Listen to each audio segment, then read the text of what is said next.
Көктем мезгілінің тамаша мерекесі Наурыз мейрамын Құрыққұдық ауылының тұрғындары өзіндік ерекшеліктермен атап өтті. Орталық алаңда 2 киіз үй тігілді. Олардың бірінде ауыл орта мектебінің көркем еңбек оқытушысы Жаңыл Қайдарқызының көрмесі қойылып, барша келушілерге қолөнер шеберліктерінің әдемі туындылары ұсынылды. Ұлы даланың 7 қыры деген сол бағдарлама бойынша биыл бүркітшінің киімі қазақтың төл өнерін дамыту жөнінде сол бүркітшінің киімін тігіп шықтық. Сап терден, таза терден істеп шықтық. Мерекелік күнге орай ұйымдастырылған концерттік бағдарлама тұрғындар назарына ұсынылып, оның бастауы барша бірігіп билеген Қара Жорға биі болды.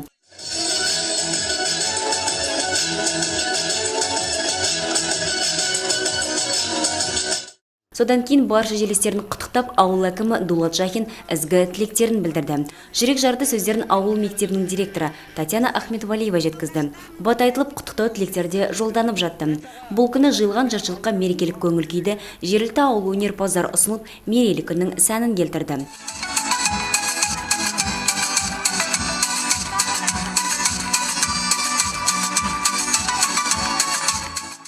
Мереке жалғасында ауыл өміріне белсене атсалысатын тұрғындар ерекше құрметке ие болып, әкімшілік атынан арнайы алғыс хаттармен қошеметтелді. Ұлыстың күні құтты болсын, ақ мол болсын, еліміз аман болсын, аспанымыз тыныштық болсын, денсаулық болсын, осы Наурыз тойы құтты болсын.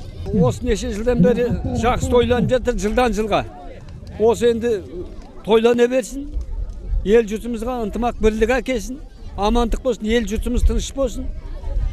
Өстіп жылдан жылға тойлауға нәсіп етсін, амандық болсын. Ұлыстың ұлы мейрамның дәстүріне сай асық ату, кіртасын көтеру, қой көтеру, күрес, аударыспақ, жілік сындыру сынды бірқатар ұлттық спорт түрлерінен сайыстар ұйымдастырылды. Спорттық шараларға белсенді түрде атсалысқан ауыл тұрғындары ішінен жеңімпаздарға бағалы сыйлықтар табысталып жатты. Ал енді бүгінгі мына ауылымыз Құрыққұдық ауылында болып жатқан мереке құтты болсын, ұлыс оң болсын, ақ мол болсын.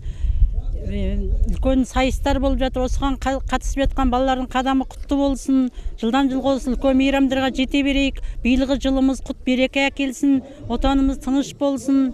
Сонымен бірге дәл осы күні барша тұрғындар мен ауыл қонақтары арнайы әзірленген наурыз көже және палаудан дәм татып, мерекелік күнді сезінгендей болды. Қызықты сәттерге толы болған мерейлік күннің спорттық шаралары кешке дейін жалғасып, Құрыққұдық тұрғындары осылайша ұлыстың ұлы күнін айрықша сән салтанатымен атап өтті.